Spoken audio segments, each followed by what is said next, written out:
आप बुलाएं आज जनरल फैज हमीद को, बुलाएं आप जनरल कमर जावेद बाजवा को। ये काटना नहीं है, मैंने आपने बात बकानी दहशतगर्द आए और मुस्लिम खान वगैरह इन्होंने आके जब वहां पे इलाकों पर कब्जा किया तो ये कैसे पहुंचे थे और वहां पर हमारे सिक्योरिटी के इदारे मौजूद होते थे। तो ये जो आप कह रहे हैं ना, ये बातें आप जरा सवात के लोगों से पूछें, बड़ी खौफनाक कहानी आपको सुनाएंगे। लेकिन हम नहीं, कुछ बातें नहीं बता सकते, नहीं कह सकते, मजबूरी है, क्या कहें। असल सबसे बड़ा दहशतगर्द है, वो बैठा है जमान पार्क में, उसका नाम है इमरान खान। तो ये जो पेशावर वाला दहशतगर्द था, ये तो बेचारा ऐसे ही गेड़े में आ गया। असल दहशतगर्द है एहसानुल्लाह एहसान नहीं है जो हमारी कस्टडी से भाग गया था। असल दहशतगर्द है इस मुल्क का फवाद चौधरी, जिसके मुंह पर कपड़ा डाल के अदालतों में पेश किया गया। मुझे खुद शायद खान अब्बासी ने, मुझे खुद वोट ऑफ नो कॉन्फिडेंस के दौरान पार्लियामेंट लॉजिस में मुझे ये बताया कि हमें इमरान खान की हुकूमत गिराने के बाद हुकूमत नहीं करनी चाहिए। इमरान खान जो है वो इस वक्त जुल्फकार अली भुट्टो की जो पॉपुलैरिटी थी ना 1967 के बाद से, 1967 के बाद से 1970 के इलेक्शन में इमरान खान की पॉपुलैरिटी वहां पे। और ये कौन कह रहा है? ये मैं नहीं कह रहा, ये पीपल्स पार्टी के प्रो जर्नलिस्ट ये तकाबुली जायजा पेश कर रहे हैं। ये Mohsin Naqvi gate scandal, Mohsin Naqvi chief minister नहीं है, आइंदा से आप क्या करें, मोहसिन नकवी गेट, ये स्कैंडल है बहुत बड़ा। जब इस हुकूमत का आखिरी दिन आएगा ना, उस पर एक सीन क्लोज होगा, पर्दा हटेगा, जो पर्दा आएगा सामने उस पर लिखा होगा मिशन अकम्प्लिश्ड। इस्लामी जमहूरिया पाकिस्तान से मैं हूं कार बगा और इस वक्त मेरे साथ मौजूद है सीनियर सहाफी और तजियाकार अमीर अब्बास सर। बहुत शुक्रिया आपके कीमती वक्त का। अमीर अब्बास साहब, इस वक्त मुल्क जो है वो उजड़ चुका है, खून बह रहा है। पेशावर की एक सबसे सिक्योर जगह पर एक इतने बड़े और इतना शदीद लेवल का जो धमाका हुआ, और इसके बाद ख्वाजा आसफ ने कहा कि हमें अपना घर ठीक करना पड़ेगा। और ये सारे हालात, ये अफसोसनाक वाकया, ये स्टेटमेंट्स, ये सारी चीजें आप कैसे देखते हैं? और इन पे ये किस से घर साफ करना पड़ेगा? कौन है जो घर के अंदर घर का दुश्मन है? ख्वाजा आसिफ साहब सही कह रहे हैं कि उनको घर साफ करना पड़ेगा। 9.5 महीने से तो ख्वाजा आसिफ साहब और उनके वजीर आजम अपने केसेस साफ कर रहे हैं। हम्म। 9.5 महीने से तो ये हुकूमत अपनी करप्शन के दाग साफ कर रही है। हम्म।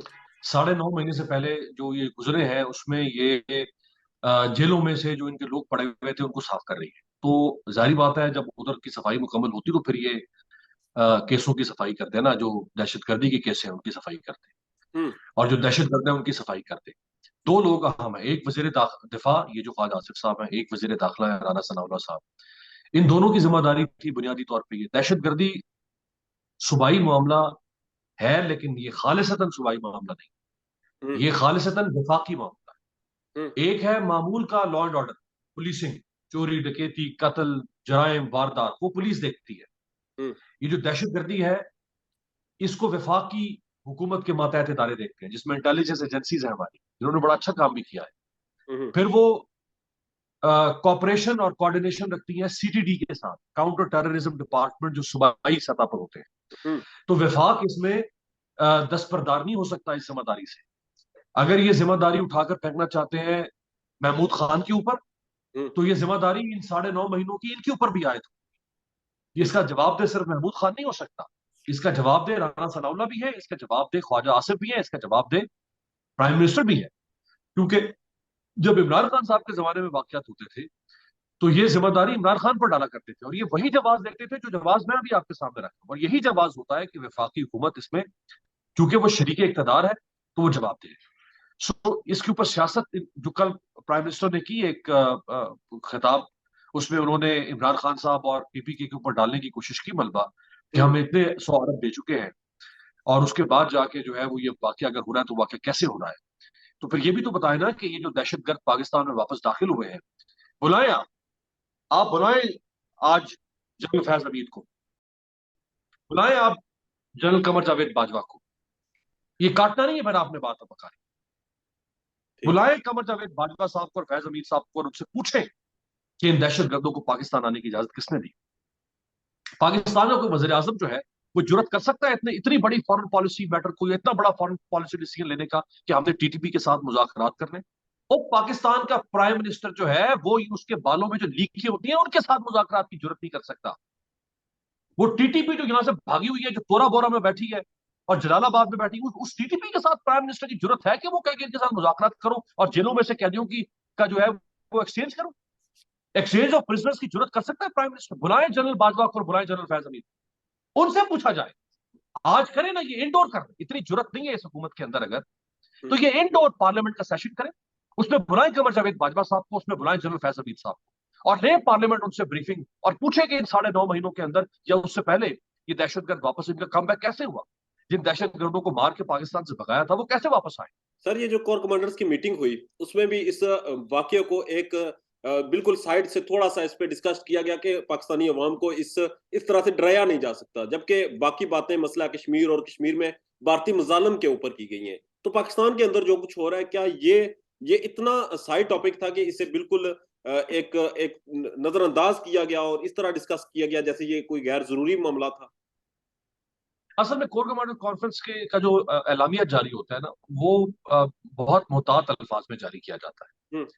और उसमें बहुत सारी ऐसी बातें, कोर कमांडर्स कॉन्फ्रेंस तो घंटों तक जारी रहती है ना, तो उसके अंदर बहुत सारी ऐसी नाजुक गुफ्तगू होती है कि जिसको सारी बातें सामने नहीं रखा जाता। हम्म। तो उसका जो एलामिया है उसके ऊपर आप ना जाए, इसमें बड़ी तफसील से गुफ्तगू हुई है जहां तक हमने अपने जराये से पूछा है, और इस मामले को और आने वाले मामलात को और आगे कैसे सिक्योरिटी के ऊपर काबू पाना है, लॉ एनफोर्समेंट कैसे मुमकिन बनानी है, उसमें बड़ी तफसील से बात हुई है। और बहरहाल ये पुलिस लाइन में ये वाकया हुआ है ना, इसमें तो बहुत बड़ी तादाद पुलिस के शहदा की भी एग्जैक्टली, है। एग्जैक्टली। और पुलिस जो है वो तो फ्रंट लाइन पे केपीके के अंदर पहले भी जब दहशतगर्दी की लहर थी 2006 से लेके 2015 तक, उसमें भी पुलिस ने बड़ी जानें दी हैं खैबर पख्तूनख्वा में। बल्कि अभी इस वाक़े से एक हफ्ता पहले, शायद लगभग 13 तारीख या 12 तारीख का वाकया है, जिसमें एक डीएसपी शहीद हुआ है एग्जैक्टली। इसी पेशावर शहर के अंदर। तो इसलिए मैं नहीं समझता कि शायद इसको कोई मामूली नोयत का लिया जा रहा है। हाँ, जो हमारी पॉलिसी है, जो हमारी स्ट्रेटेजी है, उसको हम मामूली नोयत का लेते हैं।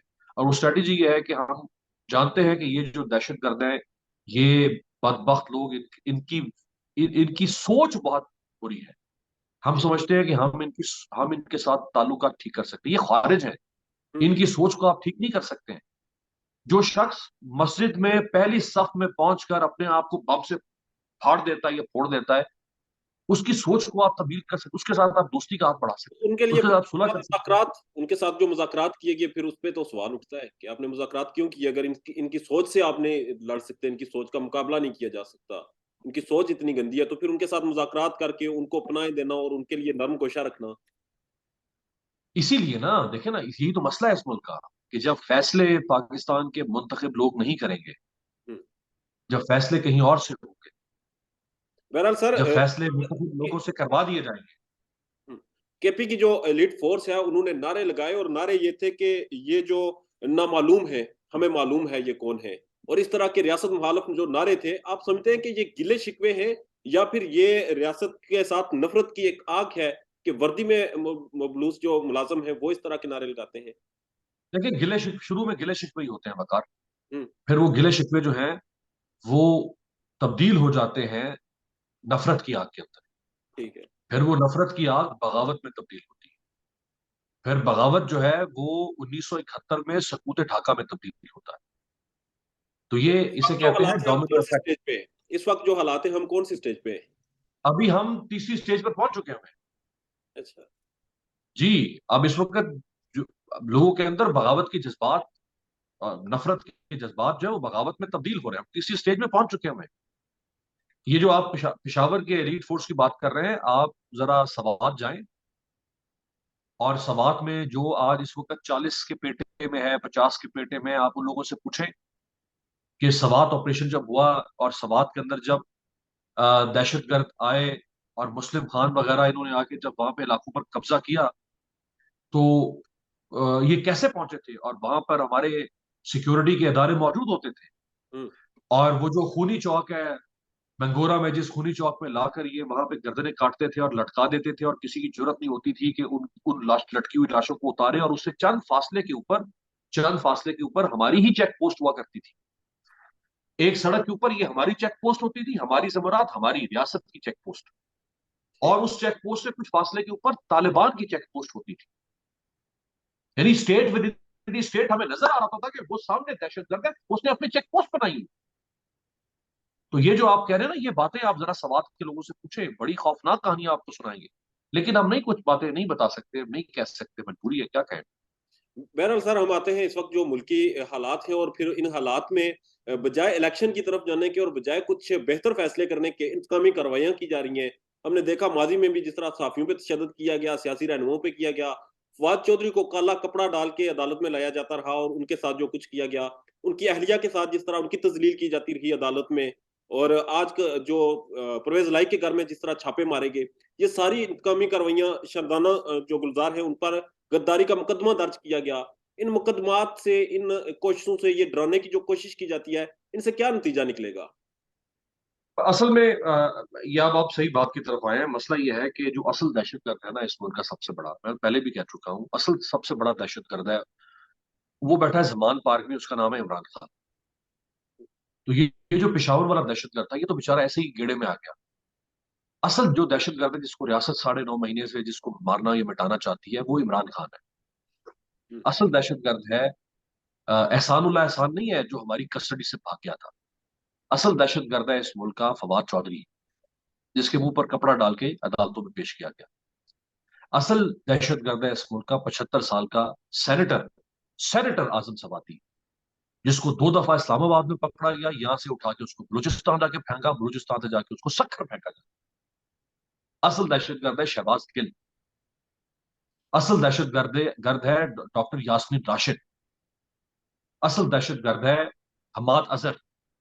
असल दहशतगर्द है पाकिस्तान के वो लोग जिनके ऊपर 25 मई को रियासत ने अपने फस्ताई रवैये की इंतहा की। ये तो इसलिए आप क्यों तनकीद क्यों कर रहे हैं इस हुकूमत के ऊपर?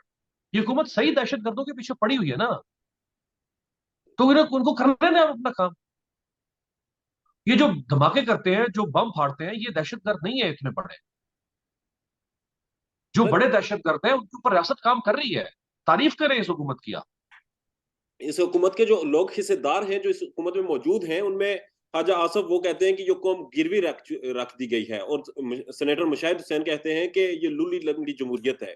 वो खुद एक इसके ऊपर तनकीद कर रहे हैं। इनके अपने, आपने अपने ब्लॉग में भी जिक्र किया था, हामिद मीर, असलम बोतानी, और मोहसन दावड़, खालिद मक्सी, ये तमाम लोग जो इनका हिस्सा थे, ये इनके ऊपर अब इनके खिलाफ आ गए हैं, और इस हुकूमत की जो पॉलिसीज हैं उनको तनकीद का निशाना बना रहे हैं। तो ये क्यों? जी हाँ, मोहसिन असलम भुतानी ने तो कौमी असम्बली के फ्लोर पे खड़े होकर कहा कि उस वक्त तक एहसन इकबाल हमें तरक्याती फंड नहीं देता जब तक मैं वहां से फोन नहीं करवाता।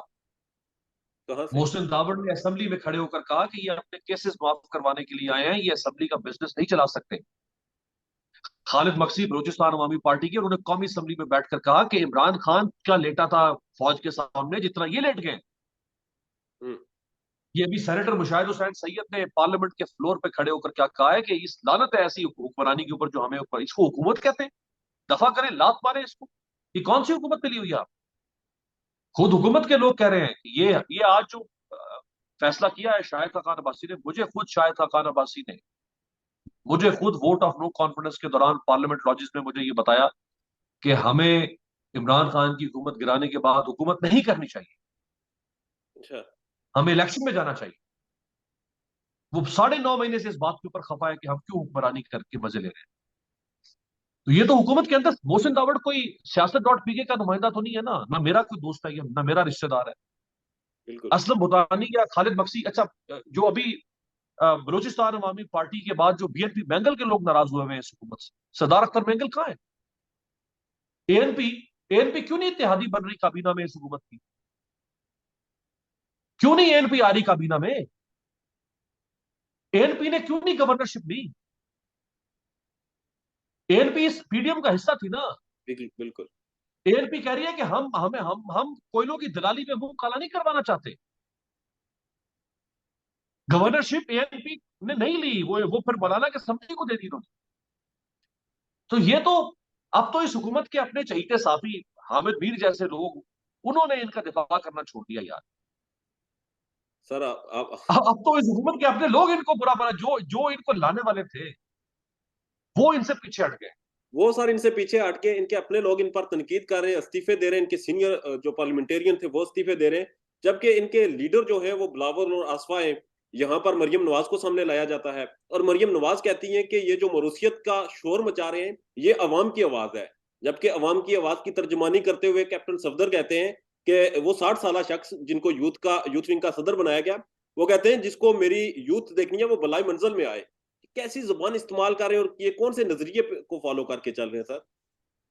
वो जुबान तो आप देखें ना, जो राना सनाउल्लाह ने जुबान इस्तेमाल की, जो जुबान तलाल चौधरी ने इस्तेमाल की, जो जुबान निहाल हाशमी ने इस्तेमाल की, जो जुबान बिलावल ने कौमी असम्बली के फ्लोर पे इस्तेमाल की, वो बिलावल जिसको इतना लिबरल, प्रोग्रेसिव, ऑक्सफोर्ड ग्रेजुएट और फलाना ढमकाना कहा जाता है, उस बिलावल ने क्या कहा था इमरान खान को? कौमी असम्बली पे के फ्लोर पे खड़े होकर इमरान खान उसको प्राइम मिनिस्टर थे, लानत भेजी थी इमरान खान के ऊपर, एग्जैक्टली। लानत भेजी थी। आधी उम्र से भी कम है बिलावल इमरान खान से। आसिफ बेगैरत का था, आसिफ जरदारी से भी बड़ी उम्र है इमरान खान की, बिलावल के बाप से भी बड़ी उम्र है इमरान खान की। बेगैरत का था इमरान खान। इनको सिर्फ जुबान नजर आती है अपने मुखालिफिन की, ये सियासी तरबियत इनकी अपनी जुबान जो है। हाँ, वो जो तलाल चौधरी ने जितनी फौज जुबान, और खुद राना सनाउल्लाह ने बिलावल के बारे में क्या जुबान इस्तेमाल की, क्या जुबान इन्होंने इस्तेमाल, तो ये बहुत गंदी जुबान इनकी रही है। और ये डर्टी पॉलिटिक्स हाँ, के पैरोकार हैं। बहरहाल सर, आखिर में आखिरी कमेंट्स करें, अगर इमरान खान की गिरफ्तारी के ऊपर भी कोशिशें की जा रही हैं और माहौल बनाया जा रहा है, अगर इमरान खान की गिरफ्तारी अमल में लाई जाती है तो क्या हालात होंगे, अवाम का क्या रिएक्शन होगा? आप जिस तरह से जानते हैं अभी तक के जो हालात हैं, तो अवाम इस गवर्नमेंट से भी किस हद तक खुश है वो भी आपके सामने है। तो गिरफ्तारी होती है तो क्या हालात होते हैं? मेरा ख्याल है कि उसका रिएक्शन आएगा वकार। उसकी वजह यह है कि इमरान खान की जो सपोर्ट बेस है वो बहुत स्ट्रांग है। हम्म। लोग रिएक्ट करेंगे। इमरान खान अ, जो है वो इस वक्त जुल्फकार अली भुट्टो की जो पॉपुलैरिटी थी ना 1967 के बाद से, 1967 के बाद से 1970 के इलेक्शन में, हम्म। इमरान खान की पॉपुलैरिटी वहां पे है। और ये कौन कह रहा है? ये मैं नहीं कह रहा, ये पीपल्स पार्टी के प्रो जर्नलिस्ट, पीपल्स पार्टी के प्रो जर्नलिस्ट ये तकाबुली जायजा पेश कर रहे हैं।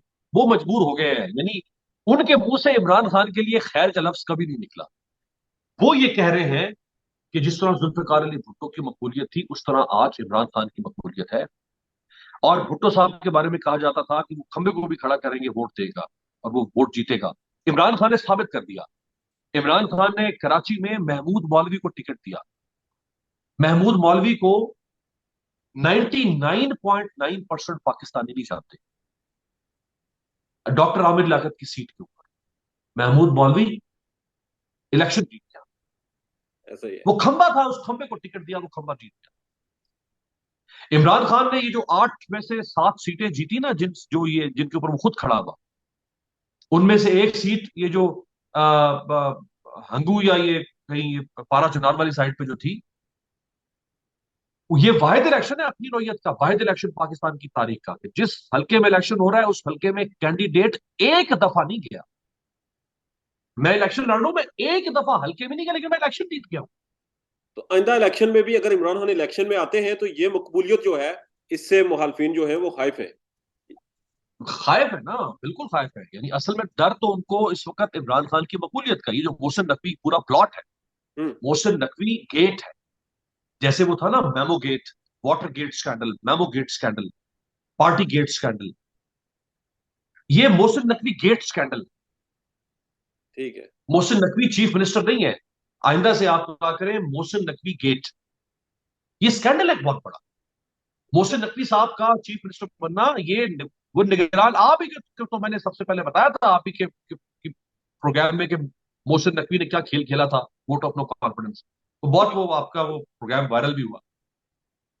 तो मोहसिन नकवी को लाके केयर टेकर चीफ मिनिस्टर बना देना, उनकी खिदमात का इतराफ किया गया है सर। मोहसिन नकवी को, हाँ मोहसिन नकवी को केयर टेकर चीफ मिनिस्टर बना देना यार, ये तो बहुत बड़ा स्कैंडल है इटसेल्फ। हम्म। तो ये तो इमरान खान के खौफ नहीं तो और क्या है। और बिलाल सिद्दीक कमियाना जिनको सीसीपी लाहौर लगाया गया है, वो इंतहाई कंट्रोवर्शियल पुलिस ऑफिसर है। सीसीपी लाहौर का मतलब है लाहौर का बेताज बादशाह, इंतहाई कंट्रोवर्शियल पुलिस ऑफिसर, पीएमएलएन के साथ जुड़े हुए हैं वो। उनकी परसेप्शन है हमजा शहबाज के करीब 3 लोगों में से, उनकी परसेप्शन है ये। तो मोहसिन नकवी जिस मकसद के लिए अब लगाए गए थे वो मकसद पूरा कर रहे हैं। वो बिल्कुल उस बड़ा शानदार उसमें, और क्या है, फवाद चौधरी को ठोक दिया उठा के, और क्या है। छापे शुरू, परवेज लाई के घर पे छापे, रेड करना शुरू कर दिए यार। और क्या, ये पूरा तो हो गया काम। ट्रांसफर पोस्टिंग क्या उस ये हिसाब से ये की जा रही है। कार्रवाइयां, ये मोहसिन नकवी की ये कोशिशें, ये कार्रवाइयां, ये हाथों जो मारना है, इससे कुछ फर्क पड़ेगा? इससे अवाम पीछे हटेगी इमरान खान की सपोर्ट से, या पाकिस्तान तहरीक इंसाफ की मकबूलियत कम होगी? नहीं, कतई नहीं, बल्कि बढ़ रही है। हम्म, बढ़ रही है इमरान खान की मकबूलियत। ये जितना दबा रहे हैं इमरान खान को, इमरान खान उतना उभर रहा है। ये जितना उसको डबो रहे हैं उतना उछल रहा है। ये इस वक्त कोई ताकत नहीं है जो इमरान खान को फितरी तौर पर दबा सके। फितरी तौर पर ये जितना कुछ हो रहा है, ये गैर फितरी सप्रेशन है। It's an unnatural, undemocratic suppression of a most popular political leader of Pakistan. ये गैर फितरी दबाव है। फितरी दबाव है आपकी कारकर्दगी। आप अच्छी कारकर्दगी दिखाते, लोग इमरान खान को भूल जाते। जो कि ये नहीं आज दिखा। जितने लोग इमरान खान के साथ हैं, उनमें से 30-40% लोग ना होते उसके साथ।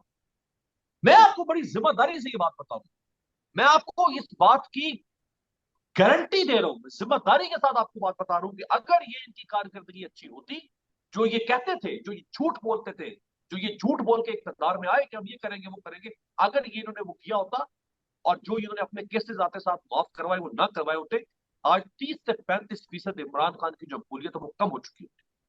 बिल्कुल। लेकिन लोगों को नजर आ गया ना, लोगों को नजर आ गया कि एक तो ये गैर फितरी तौर पर इमरान खान को सिस्टम से आउट करना चाहते हैं, उसको इलेक्शन हराना चाहते हैं, धांधली करना चाहते हैं, इलेक्शन चुराना चाहते हैं। दूसरा, इनके आने का मकसद बाज लोगों का केसेस माफ करवाने के लिए आए। और ये मिशन असल में कामयाब हुआ जब ये हुकूमत खत्म होगी ना, जब ये हुकूमत खत्म होगी, इसके आखिर में लिखा हुआ, जब वो फिल्म खत्म होती है ना, आखिरी सीन आता है, जब इस हुकूमत का आखिरी दिन आएगा ना, उसमें एक सीन क्लोज होगा, पर्दा पर्दा हटेगा, जो पर्दा आएगा सामने, उस पर लिखा होगा मिशन अकम्प्लिश्ड।